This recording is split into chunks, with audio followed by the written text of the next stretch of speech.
Hi, hello, day 2.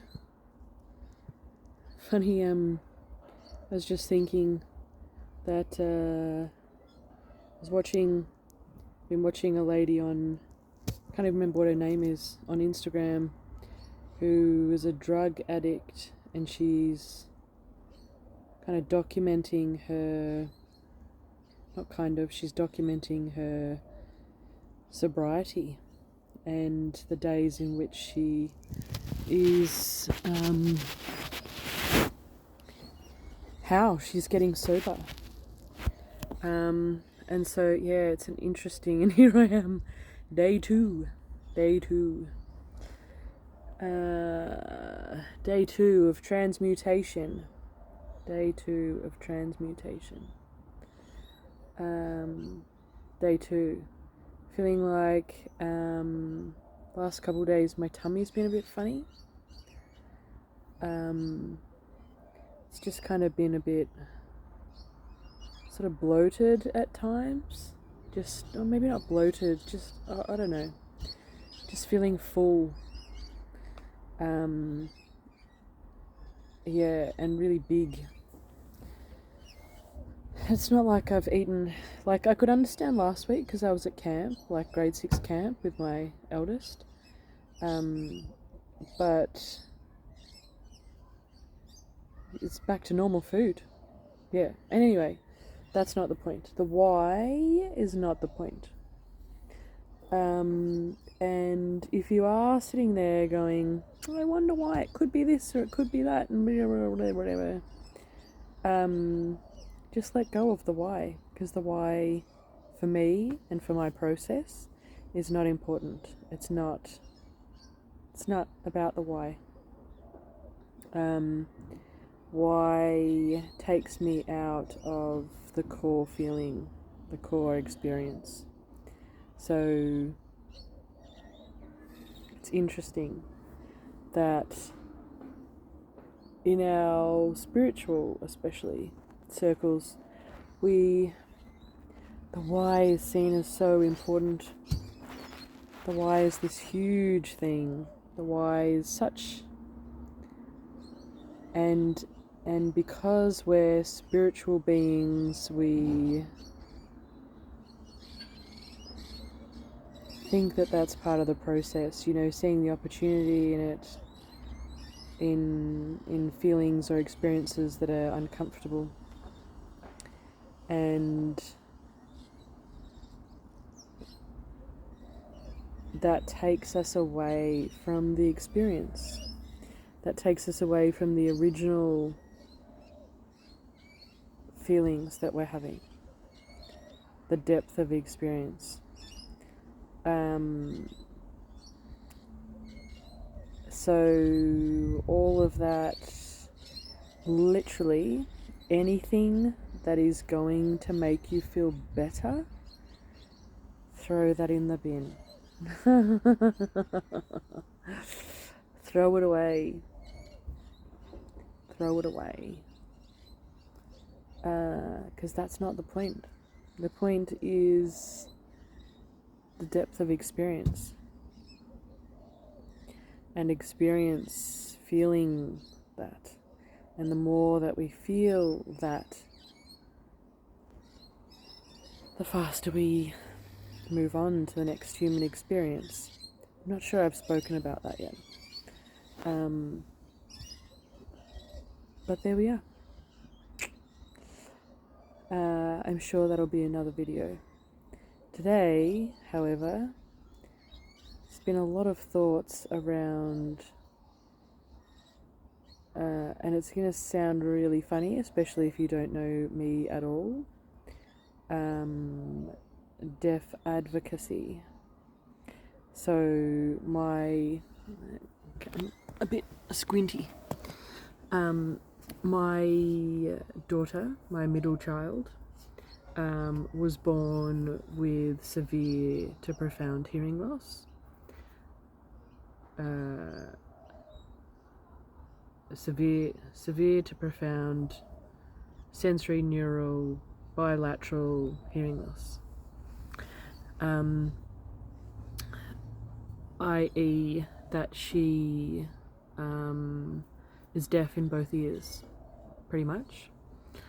And she has had hearing aids since she was 3 months, and access to sound, great access to sound, from then on. And it's been such an interesting process. It's an interesting process.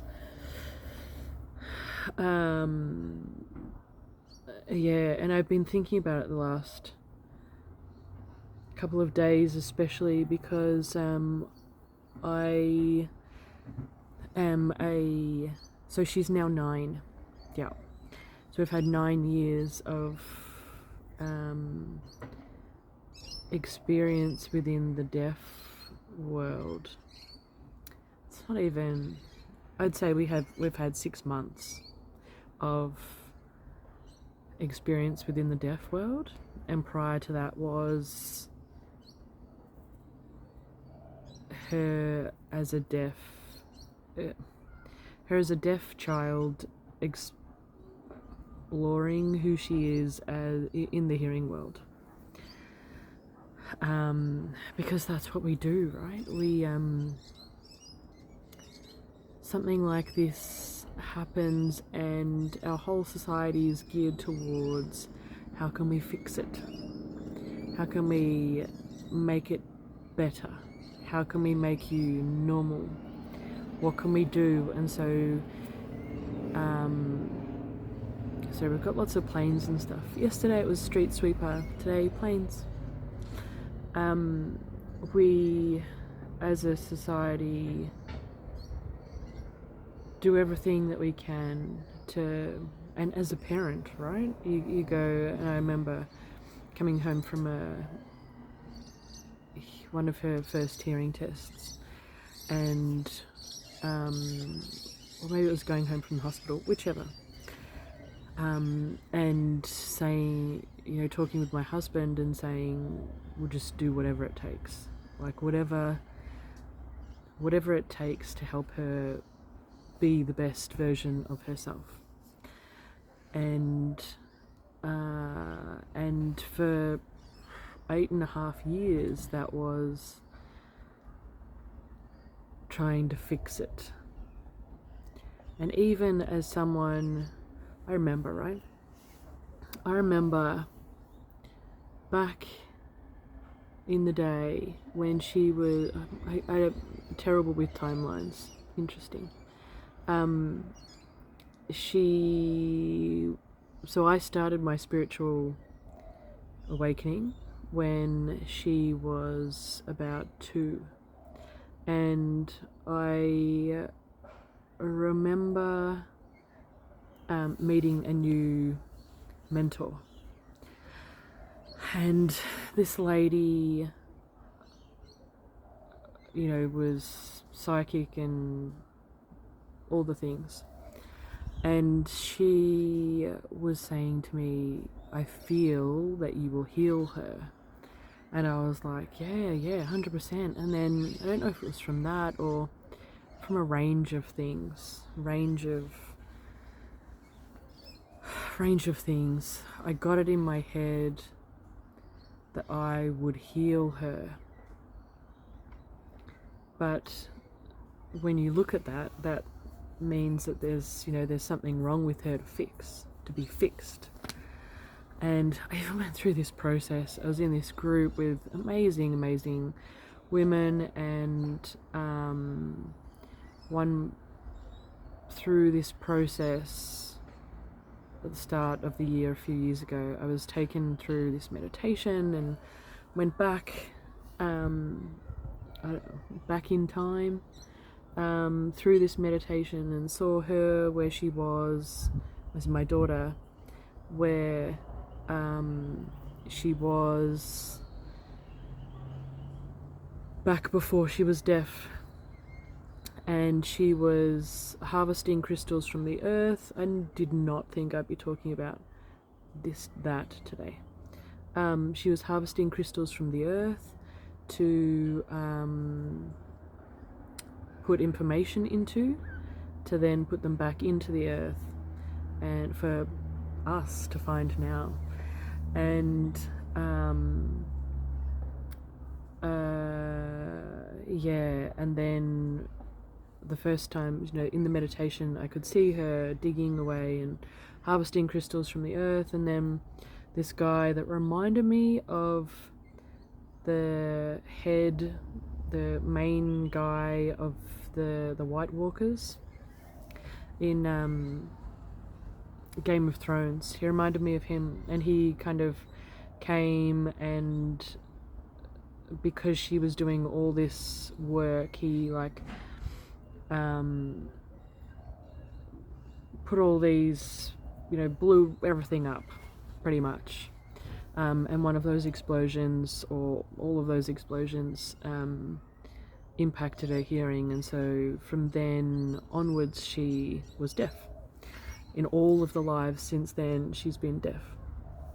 And then it started again.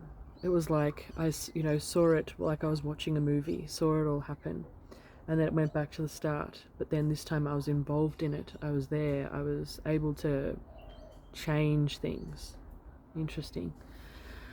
And so I knew what was going to happen, and so I grabbed her, as well as one of my friends who was there at the time as well, and so I grabbed them both and put them under this shield, like a force field of energy that I created over the top of us. And I could only hold it for so long, but then because I was in this group with these amazing women, I felt all of their energy kind of come in and help me to hold this shield over my daughter and my friend. And while all this explosions and stuff was going around in the background, and I felt that impacted, that changed the course of things for my daughter and changed her hearing. And then so I was like, well, now she can hear, right? Because I've changed that bit.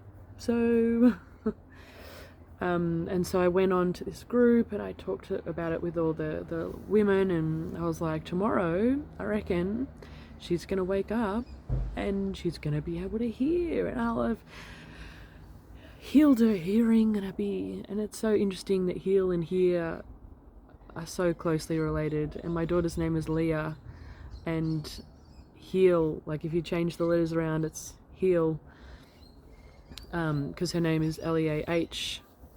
And so there's so many parts to it.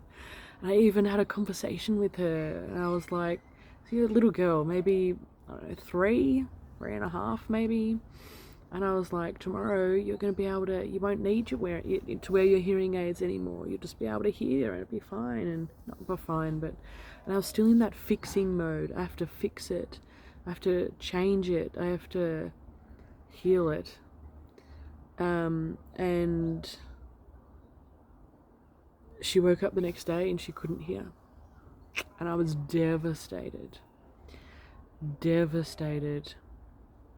And I was like, I'm meant to be this healer, and yet I couldn't fix it. And so it really impacted me a lot. Granted, then we sort of started, then we went into COVID, and yeah, that was an interesting time, but that's a video for another day. And so I had it in my head that I was going to heal this, I was going to fix it, and every decision that we made as a family was to fix it, to fix her hearing, to help her to be normal, to fit into the hearing world, to fit in. And then at the start of COVID, they said, because we've been going to the cochlear implant clinic as well, and they said, Originally they said she's doing too well, we can't, no to cochlear implants. And then just before COVID they were like, yep, let's do it. But then COVID hit, and it gave us 3 years to think about, decide whether in fact it was actually the right decision. And in that time I'm like, I have to fix this. I have to heal her. I have to make it better. I have to make her normal. I have to create normality for her so that she can be a normal person, and so life will be easy, and life's not fucking easy for anyone. Life's not easy for anyone, let alone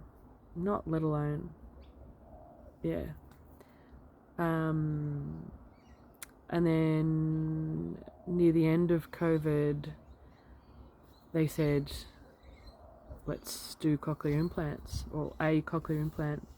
And so 2.5 years ago she got her first cochlea, and I had to let go of, because it's like hearing aid you can take off.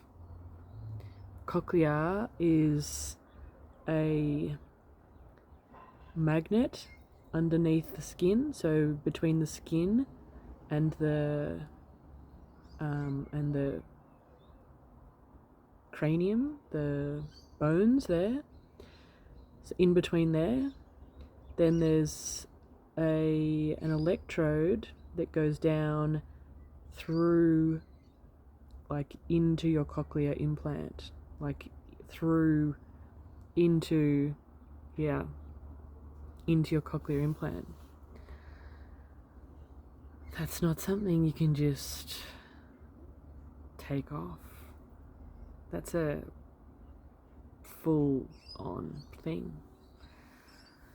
And it kind of takes me back, right? So when she was 2 weeks old, she had her first hearing test. And I swear to God, the lady in that test, at the end of the test, was like, look, she's got a lot of fluid in her ears, which we knew. And she'll have to have hearing aids, but she'll grow out of them about 9 or 10. And I was like, fantastic. Great. Need, a couple of years hearing aids, she'll be right, mate. Such an Australian thing to say. And then I spoke to the early support lady, and she was like, no. People don't just grow out of hearing loss. And I was like, yeah, but I'm going to heal it. And I didn't say that to her because, mainstream people. And so I had it in my head that I was going to heal this by 9 or 10. She's 9 now. She's got 2 cochlear implants now. I had to let go of conventional, fixing, conventional healing, any preconceived idea of healing her. I had to let go of. And it was somewhat freeing, because I was putting so much pressure on myself to fix it. Anyway, she's doing exceptionally well, exceptionally. If you were having a conversation with her, you would not know that and you couldn't see her hearing equipment, you would not know that she was deaf. You wouldn't. Her speech and language is above a normal kid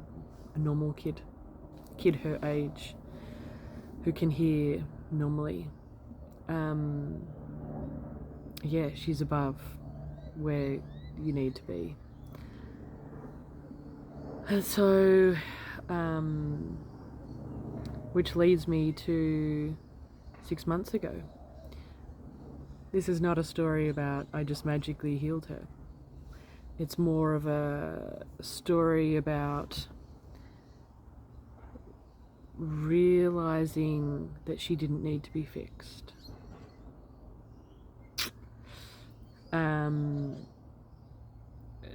5 years ago we had an Auslan tutor, so Australian Sign Language tutor. So started as family, and then COVID, so it was online, and so for the last however many years since COVID, start of COVID, we've met Jenny online, and she's not just taught us sign language, but she's taught us about the deaf community. She's taught us about how life doesn't stop just because you're deaf. She's taught us about deafness being a celebration, being a culture, being something I will never understand, a membership I will never be I'll never be involved in. But something that Leah has instant and unlimited access to. And I was thinking this morning, because she's at a school. We term it as a mainstream school, but it has a deaf facility. So teachers of the deaf that are there all the time. There's 19 deaf children at the school, and it's part of life at the school. But it's the deaf children changing and moving and fitting the hearing world. Yes, there's equipment, and there's a lot of equipment. The teachers wear Roger microphones so that the children can hear them. The classrooms have microphones as well, so little handheld microphones, so for when there's group talk, group activities and things, the children use the microphones so that the sound goes straight from them into all of the deaf children's hearing equipment. All classrooms are fitted with sound fields and networks, and I don't even know what are those, how to even work those things.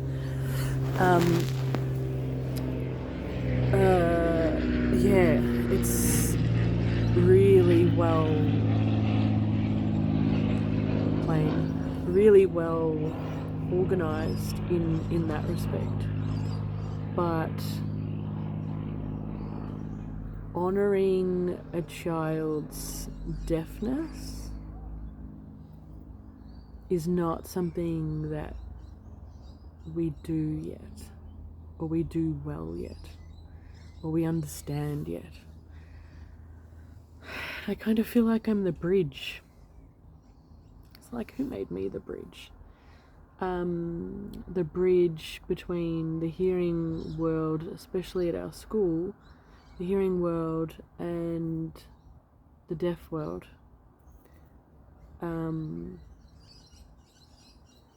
And somehow, with another lovely lady, I've kind of found myself as one of the representatives of the deaf family, the deaf facilities families, deaf facility families, and advocating for our deaf kids at school. Last year, the last few years that we've been there, they've had this little buddy system, which most schools have the buddy system, but this is specifically for the deaf kids.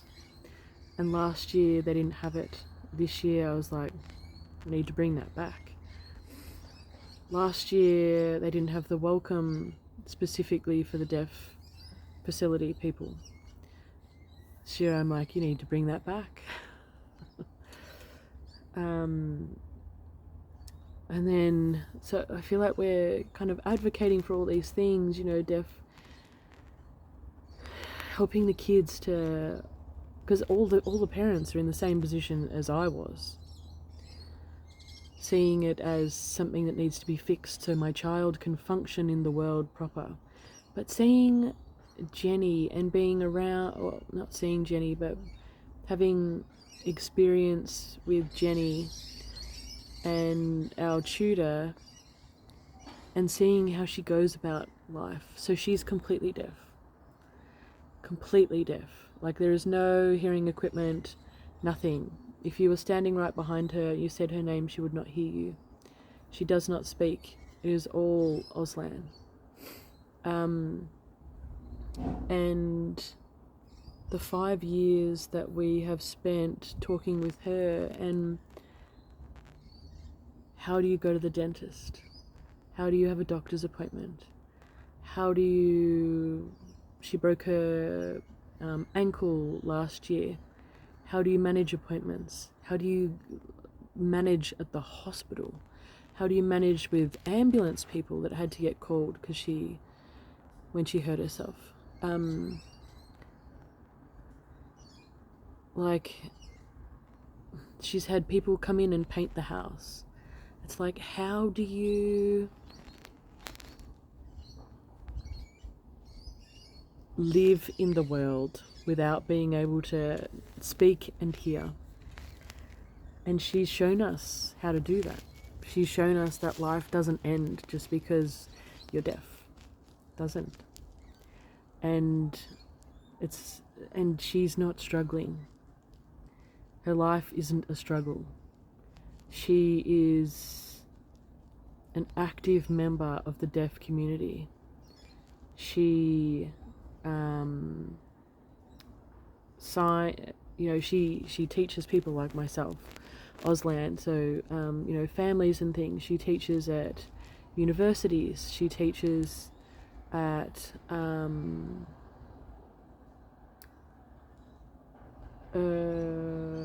sorry, I was just thinking of other things. She interprets for court cases. She interprets for the news, the ABC News.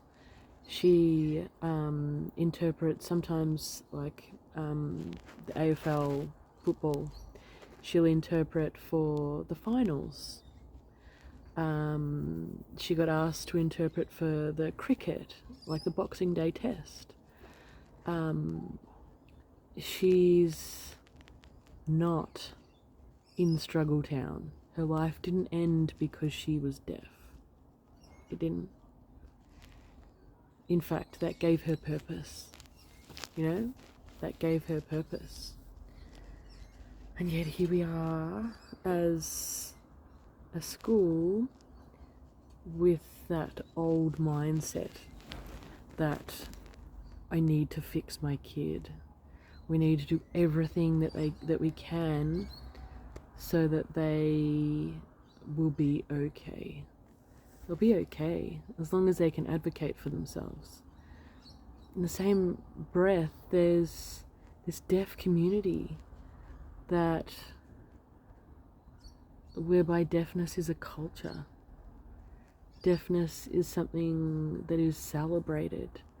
Deafness is their way of life and who they are. It's their identity. It's their... like, sometimes Jenny gets me to watch videos, and then I have to tell her what happened, deaf videos. So people using sign language to tell a story. And I have to tell Jenny at the end what happened during the video, short videos. And the last couple that she's shown me is deaf jokes. Deaf jokes. Laughing about trees not being able to fall in the woods because they're it makes sense if you watch the video. But it's their way of life. And my kid has an instant membership. And my kid last year, when we were at a deaf event, and she was around all these deaf adults who were exclusively signing, and I asked her, how do you feel? Because this is overwhelming. Like, this is full on. And she was like, I feel like I'm home. I feel like I'm home. And I was like, crudge, mate, crudge. Okay, we'll do whatever we can to immerse you in deaf culture, in the deaf community. And so I said from then on, I will do any deaf event that comes my way. I will say yes, even if it makes it tricky, logistics and stuff. So we went to the Dendy Street carols, Christmas carols, saw an interpreter, live interpreter, fantastic. We went to the St Kilda Festival, saw a live interpreter, two exceptional interpreters. She got to wear a haptic vest. She got to feel the music. Her hearing equipment cuts out at a certain volume. So generally deaf people don't go to live music because they can't hear it. So what's the point, right?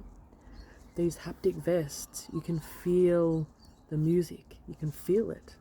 So I had one on too. You could feel it. She can see the interpreter, signing away. And it's not just, blah, blah, blah.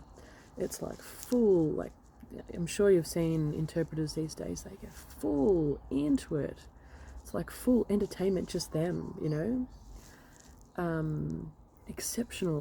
Exceptional. She's just, because I've kind of put it out there as a thing, it just happens that in her parkour class this term is a little girl who's unilaterally deaf on one side. At an event through school, she met two little girls who the first thing they asked her is, do you sign? And she was like, yes. And so they signed and spoke to each other. Bilingual, important. Bilingual, they'd talk to each other the whole day in sign language, to the point where at the end of the day she understood. So I had these little girls sign language better than I did. I thought they were doing some, click clap, blah blah, cool hand clap things. It was these girls signing to say, my dad's bought our dog, so you can come see our dog, come meet our dog. And Leah straight away was like, a dog, da, da, da. And I was like, what? And I'm the one that's learning the sign language, and yet she understood. It was just magic. To be, I guess I was always someone who never really had a voice, who never really used my voice. When I was growing up, was always quiet and always, what was that face? Never used my voice. And now here I am advocating for these little kids at school to explore who they are as a deaf person, their deaf identity, what deaf culture is. Our whole lives, her whole life has been about how can we make her as normal as possible, her life as normal as possible. We treat her the same as we treat the two boys, but at the same time, there's other things we just can't.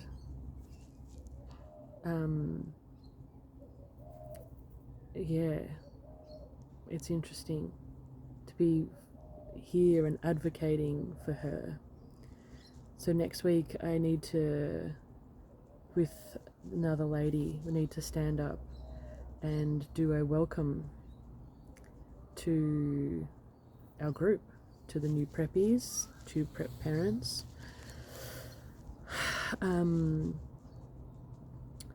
and do a bit of a spiel, because we've gone to the principal and the vice principal and said, these are some things that we would like to happen. These are issues that our group has brought up as needing something, done about. This is what we're putting forward as our recommendations for these things. And so we went through a whole list of things with the principal and stuff. But I did not talk about deaf culture, and I did not talk about deaf identity, and I did not talk about